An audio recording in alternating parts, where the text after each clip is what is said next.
Café Virtual.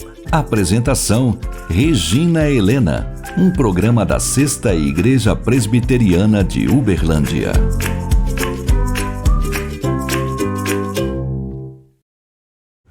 Olá, seja muito bem-vindo ao Café Virtual.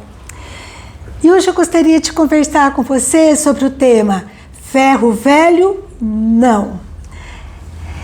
Conta-se que numa faculdade de teologia, um grupo de seminaristas se uniu. E durante os seminários, as pregações, um grupo ficava lá no fundo, com um cartaz bem grande escrito "E daí?".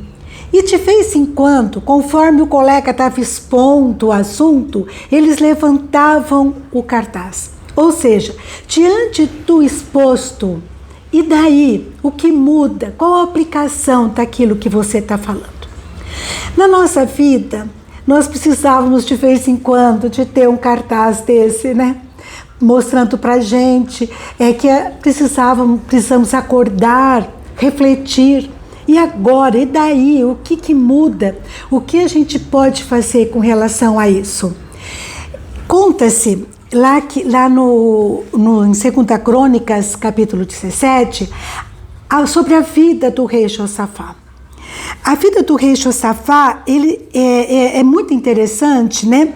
E lá no capítulo 17 fala que o Senhor estava com Josafá, porque ele procurou a Deus. Ele andou nos seus caminhos e não segundo as obras de Israel. E que o Senhor confirmou o reino nas suas mãos e deu a ele riquezas e glória em abundância. E ele ficou muito ousado, né? O coração ousado, cheio de ousadia para seguir os caminhos do Senhor. Mas sabe, a maior estratégia do inimigo é nos distrair, é nos tirar do foco. E isso aconteceu também com o rei Josafá.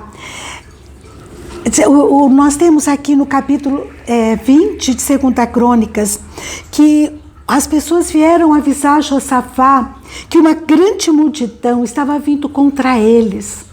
E era uma multidão tão grande. E aqui fala que Josafá teve medo. E ele apregoou jejum, convocou o povo para orar e a buscar o Senhor. E Josafá, em pé na congregação, começa a orar, reconhece o poder de Deus e diz lá no versículo 12 de 2 Crônicas 20: "Ah, nosso Deus, porque em nós não há força para resistirmos a essa grande multidão que vem contra nós, e não sabemos nós o que fazer, porém os nossos olhos estão postos em ti." Uma passagem fascinante. Eu não sei o que fazer, mas eu não vou olhar as circunstâncias, eu não vou olhar para essa grande multidão. Os nossos olhos estão postos em ti. Como nós precisamos na nossa vida, de vez em quando, durante as nossas lutas, durante as nossas provações, a gente pensar: eu estou com os olhos fitos em Deus. E que isso gere esperança e alegria nessa luta que às vezes a gente enfrenta. Às vezes pode ser doença, desemprego, perdas. É a gente dizer: eu sei em quem eu tenho crido. Meus olhos estão em Deus e não na luta.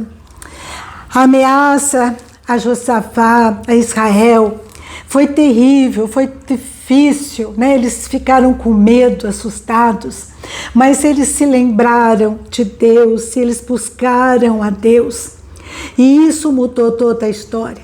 Aqui conta que o povo se encheu de alegria, que teve repouso por todos os lados, e a fé deles em Deus foi aumentada, porque Deus entrou com provisão e eles venceram essa batalha de uma forma extraordinária, miraculosa.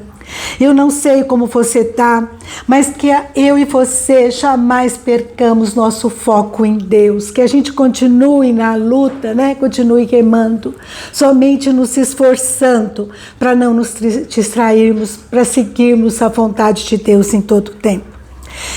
Conta uma história de um ferreiro um ferreiro que tinha uma vida muito iníqua, e ele se converteu ao Senhor e estava firme buscando ao Senhor, mas os seus negócios estavam indo de mal a pior, cheio de dívidas, com problemas familiares. E um dia um amigo o procurou e disse: você está vendo que a sua fé não tem te ajudado? E ele então disse para o seu amigo: sabe, esse aço aqui, ele não está trabalhado, e eu vou fazer dele uma espada, e eu vou aquecer até que fique vermelho, e eu vou martelar sem dó até ficar como eu quero. Depois eu vou pôr na água fria, de novo eu vou aquecer, martelar, e vou fazer isso várias vezes. Agora, quando o aço racha, quando não aguenta, ele vai para o ferro velho. Eu estou vendo que essas lutas é o fogo de Deus moldando o meu caráter. E eu tenho pedido a Ele, disse o ferreiro, para me dar forças para resistir a esse fogo das aflições. E eu tenho pedido a Ele: ferro velho, Senhor, não, por favor, Senhor, não. Eu não sei se você está vivendo lutas com o teu casamento, com teus filhos, com a tua profissão. Tudo parece às vezes um caso perdido. E às vezes você sente que você está como Josafá, passando por uma luta tão intensa, né? Sendo cercado por todos os lados, passando pelo fogo das aflições. Mas não deixe de crer. Em Isaías 43, versículos de 1 a 3, tem uma promessa de um Deus. Ele diz assim: o Senhor que te criou, né? E que te formou. Ele diz para mim e para você: não temas, porque eu te remi. Chamei-te pelo teu nome, tu és meu. Deus sabe o teu nome. Você é dele. Você é dele. Você já recebeu Jesus como Salvador. Deus é o teu Pai querido, Pai amado, Pai eterno. Então, olha só que coisa linda. Quando passares pelas águas, eu serei contigo. Quando pelos rios, eles não te submergirão. Quando passares pelo fogo, não te queimarás, nem a chama arderá em ti. Porque eu sou o Senhor, teu Deus, o Santo de Israel, o teu Salvador. Nosso Deus, nosso Salvador. E aqui ele fala: quanto passares pelas águas, quanto passares pelo fogo. Não diz aqui se você passar, diz quanto. Nessa vida nós teremos lutas, nós teremos aflições, mas isso aí é benéfico para nós. A gente para de se apoiar em pessoas, em empresas, em situações, como Josafá parou de se apoiar no seu exército. Ele falou: nós não sabemos o que fazer. Nessas situações nós passamos a depender somente de Deus. Em Eclesiastes 7:3 diz assim: melhor é a mágoa do que o riso, porque com a tristeza do rosto se faz melhor o coração. A dor pode ser um instrumento de Deus para me acordar, para me fazer crescer, amadurecer na fé, a depender de Deus. A dor pode trazer ao meu coração humildade para eu entender que eu não sou melhor do que o outro. Ferro velho não, Senhor, cura, trata, usa-me. Josafá passou pelo fogo das aflições. Agora também tem o outro lado que a gente tem que cuidar para não distrair, que às vezes o inimigo usa. Situações de bonança, situações em que tudo dá tanto certo, muita fartura, bens, sonhos realizados, vida boa, né? Então a gente às vezes sossega, se aquieta, né? E perde, e se distrai. Isso aconteceu com o rei Davi. O rei Davi tinha assumido o trono, estava com um exército leal, poderoso, né, forte. E ele então não vai para a guerra, ele fica no palácio. Depois do almoço, ele dá uma cochilada de tarde e ele olha pelo terraço, vê uma moça bonita, Betseba, se encanta com ela, adultera com Betseba. E quando ele sabe que ela é engravida, ele leva à morte o marido dela, Urias, um comandante do seu exército fiel, leal. Coisa triste que aconteceu nesse momento da vida de Davi. Davi, ele se achou, né, poderoso e se perdeu. E às vezes a gente acontece isso, né? A gente enche de arrogância, né? Se acha, né? E a gente pode se perder, porque um abismo leva a outro abismo.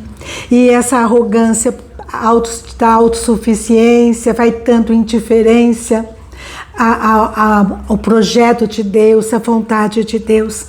Que Deus ajude a mim e a você a resistirmos à tentação de achar que a gente merece, que a gente tem direito por mérito, trabalhou muito, e a gente possa entender que a gente nada merece, que a gente nada é. Parar de ser autoritário, parar de ser arrogante, né? A situação tá boa, tá excelente. Obrigada, Senhor, pelos recursos. A certeza que tenho no meu coração é que tudo que eu tenho, que sou, provém do Senhor e tem algum propósito. Senhor, me mostra qual é o teu propósito. Eu quero cumprir a tua vontade, eu quero obedecer. Conserta minha caminhada, minhas prioridades, meu Deus. E daí? E agora? É hora de repensar, hora de refletir. A hora da gente colocar a casa em ordem, né? Que eu e você possamos refletir sobre isso. Que na prosperidade eu não durma no ponto, como Davi. E que na luta e em todo tempo, assim como Josafá, eu tenha os olhos fitos em Deus. Que eu e você possamos em todo tempo ficar atentos para não nos distrairmos ao longo da nossa jornada, não nos distrairmos com as circunstâncias boas ou com as circunstâncias ruins, mas que em todo tempo eu e você tenhamos os nossos olhos fitos no Senhor. Amém? Que Deus abençoe você e a sua casa e que possamos refletir sobre isso. Senhor, ferro velho não. Usa-me para a tua honra e glória, somente em nome de Jesus. Um grande abraço, fica com Deus e até a próxima, se Deus quiser.